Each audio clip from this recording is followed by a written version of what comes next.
गांव में एक किसान अपनी पत्नी के साथ रहता था। एक दिन वह किसान अपने खेतों की तरफ जा रहा था। तभी उसे एक गड्ढे में से आवाज आती है।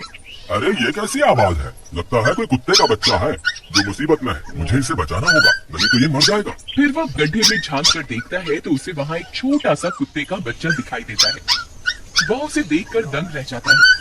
उसका रंग नीला होता है। ये तो कोई कुत्ते का बच्चा लगता है, लेकिन ये तो नीले रंग का है। मैंने तो इससे पहले कभी भी नीले रंग का कुत्ता नहीं देखा। इसे घर ले चलता हूँ, सुमन तो इसे देखकर बहुत खुश हो जाएगी। फिर वह किसान उस बच्चे को निकालता है और अपने साथ लेकर घर की ओर चल देता है। अरे सुमन, जल्दी बाहर आओ, देखो मैं तुम्हारे लिए क्या लाया हूँ। तभी उसकी पत्नी बाहर आती है और कुत्ते के बच्चे को किसान के हाथ में देखकर चौंक जाती है। हाय, कितना प्यारा है, ये तो नीले रंग का है। अजय, आपको कहाँ से मिला? क्या मैं इसे अपने साथ रख सकती हूँ? मुझे बचपन से एक कुत्ते के बच्चे को पालने का बहुत शौक था। हाँ हाँ, क्यों नहीं, मैं इसे तुम्हारे लिए ही तो लाया हूँ। लेकिन ये आपको मिला कहाँ से? मैं खेत की तरफ जा रहा था, तभी अचानक गड्ढे से इसके रोने की आवाज आई। मैंने झांक कर देखा तो मुझे ये उसमें पड़ा हुआ मिला। ये जरूर भूखा होगा, तुम इसे कुछ खाने को दे दो। इतना बोलकर किसान वहाँ से चला जाता है। फिर सुमन उसकी खूब देखभाल करती है। वह दिन भर उसके साथ खेलता कूदता है। सुमन भी उसे पाकर बहुत खुश थी। वह कुत्ता पूरे गांव में आकर्षण का केंद्र था। वह जब भी गांव में घूमने निकलता, सारे गांव वालों की नजर उसी पर टिक जाती थी, क्योंकि किसी ने भी नीले रंग का कुत्ता पहले अपनी जिंदगी में कभी भी नहीं देखा था। अरे हरिया, देख तो, ये उसी किसान का पिल्ला है। तूने कभी नीले रंग का कुत्ता देखा है क्या? नहीं भाई, मैंने तो पहली बार ऐसा कुत्ता देखा है। लेकिन ये इस किसान को मिला कहाँ से? इतना अनोखा कुत्ता खरीदने की हैसियत तो इस किसान की है नहीं। अरे भाई, इससे तो ये किसी गड्ढे में पड़ा हुआ मिला था। मुझे तो लगता है जरूर ही ये कोई जादुई कुत्ता है। तुम्हें क्या लगता है, बाजार में इसकी क्या कीमत होगी? भाई, ये तो नायाब चीज है, ये तो अनमोल होगा। इसके हमें मुंह मांगे पैसे मिलेंगे।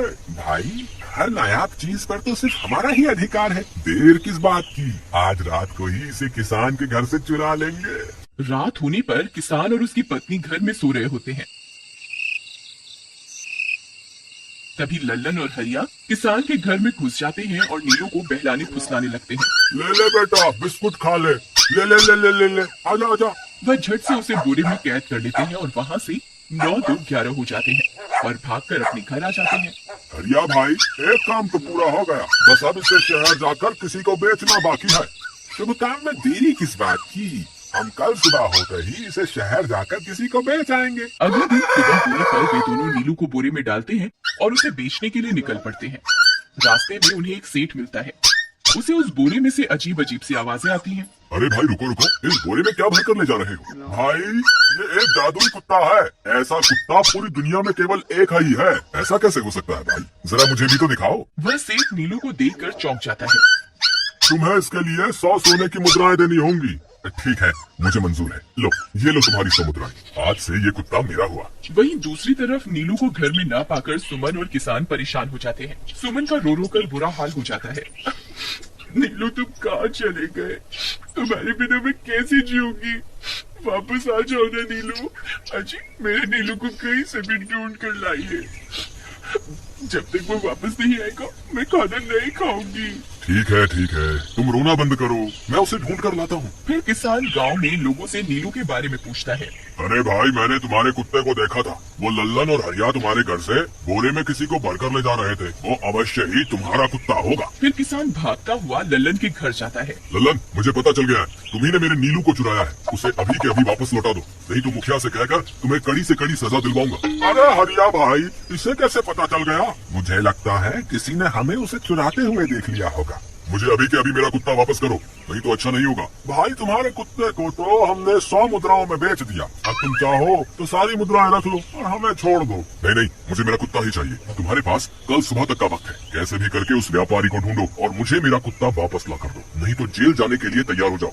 इतना बोलकर किसान वहाँ से चला जाता है। अरे मर गए रे, अब क्या करें? ये तो थानेदार की धमकी देकर गया है। लल्लन भाई, मुझे जेल नहीं जाना, कुछ करो ना। हाय रे, अब क्या होगा? चलो उस सेठ को ढूंढते हैं, उसे उसके सारे पैसे लौटाकर उस कुत्ते को वापस ले लेंगे। वे दोनों उस सेठ की तलाश में निकल पड़ते हैं, लेकिन बहुत देर तक ढूंढने पर भी उन्हें वह सेठ नहीं मिलता। लल्लन भाई, यहाँ तो उस सेठ का कोई नामो निशान ही नहीं है। न जाने अब तक कहाँ निकल गया होगा। अब क्या करें? हमारे पास कल सुबह तक का ही वक्त है। अरे हरिया, वो देख, ये तो बिल्कुल किसान के कुत्ते जैसा ही लग रहा है। तुम्हारी आंखों में मोतियाबिंद हो गया है क्या? बेवकूफ, किसान का कुत्ता नीले रंग का था और ये तो भूरे रंग का है। क्या तुम्हें नीले और भूरे रंग में फर्क दिखाई नहीं देता? अरे तो क्या हुआ, अगर हम इसे नीले रंग से रंग दें तो उसके बाद ये हूबहू नीलू जैसा ही दिखेगा।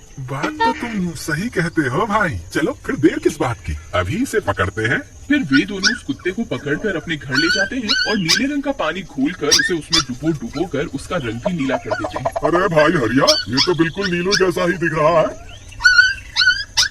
फिर अगले दिन वे उस कुत्ते को अपने साथ लेकर किसान के घर जाते हैं। अरे भाई मोहन, देखो हम तुम्हारे लिए क्या लाए हैं। जल्दी आओ, तुम्हारा नीलू वापस आ गया है, जल्दी आओ। किसान और सुमन की खुशी का ठिकाना नहीं रहा। लल्लन और हरिया, तुमने गुनाह तो बहुत बड़ा किया था, लेकिन वक्त रहते तुमने अपनी गलती को सुधार लिया, इसलिए मुझे तुमसे अब कोई शिकायत नहीं है। तुम दोनों जा सकते हो। फिर वे दोनों वहाँ से निकल जाते हैं। नीलू, तुम वापस आ गए। मुझे तुम्हारी कितनी फिक्र हो रही थी। कहाँ चले गए थे तुम? हाँ, आज के बाद मैं तुम्हें कभी अकेला नहीं छोड़ूंगी। मेरा नीलू इतने दिनों बाद घर आया है, इतना गंदा भी हो गया है। चलो अब हम नहाई करेंगे।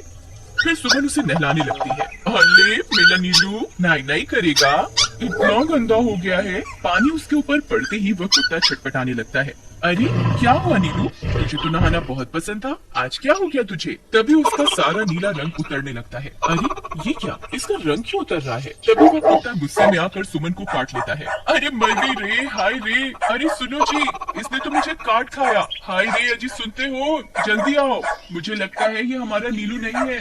देखो, इसका तो सारा रंग ही उतर गया। ये तुमने ठीक नहीं किया लल्लन, अब मुझसे बुरा कोई नहीं होगा। फिर किसान गुस्से में लल्लन और हरिया के घर जाता है। ए लल्लन, दरवाजा खोल। ए लल्लन, जल्दी दरवाजा खोल, नहीं तो इसे तोड़ दूंगा। आज तुझे मुझसे कोई नहीं बचा सकता। अरे मर गए रे, ये तो उसी किसान की आवाज है। लगता है इसे हमारी तरकीब के बारे में पता चल गया। अरे क्या हुआ भाई, इतने गुस्से में क्यों हो? तुम्हें क्या लगता है मैं बेवकूफ हूँ? तुम किसी भी आवारा कुत्ते को नीला रंग चढ़ाकर हमें दे दोगे और हम मान लेंगे कि वो नीलू है? भाई हमें माफ कर दो, हमने उस सेठ को ढूंढने की बहुत कोशिश की, लेकिन उसका कोई नामो निशान नहीं मिला। भाई तुम ये 100 मुद्राएं रख लो, अब इससे ज्यादा हम तुम्हारे लिए और कुछ नहीं कर सकते। अगर तुम चाहो तो हमें जेल भिजवा दो, हम दोनों अपनी गलती की सजा काटने को तैयार हैं। किसान उदास हो जाता है और उनसे 100 मुद्राएं लेकर वापस अपने घर आ जाता है। मुझे माफ कर दो सुमन, मैं तुम्हारे नीलू को नहीं ढूंढ पाया। ये लो, ये 100 मुद्राएं हैं। नीलू को बेचने पर उन्हें इतने पैसे मिले थे जो उन्होंने मुझे दे दिए। उन्हें अपनी गलती का बहुत पछतावा है, लेकिन अब कुछ नहीं हो सकता। नहीं, मेरा नीलू जरूर वापस आएगा। हम एक काम करते हैं, कल सुबह इन 100 मुद्राओं का भोजन खरीदकर गरीबों में बांट देंगे। क्या पता उनकी दी हुई दुआओं से हमारा नीलू वापस आ जाए। अगले दिन सुबह होने पर वे दोनों उन पैसों से गरीबों में भोजन बांट देते हैं और वापस अपने घर की ओर चल देते हैं। तभी उन्हें कुछ आवाजें सुनाई देती हैं। वे दोनों चौंक जाते हैं। अरे ये तो मेरे नीलू की आवाज है। नीलू, नीलू तुम कहाँ हो? तभी सामने से नीलू भागता हुआ उनके पास आता है। नीलू तुम वापस आ गए, तुम कहाँ चले गए थे? मैं तुम्हारे बिना कितनी उदास हो गई थी।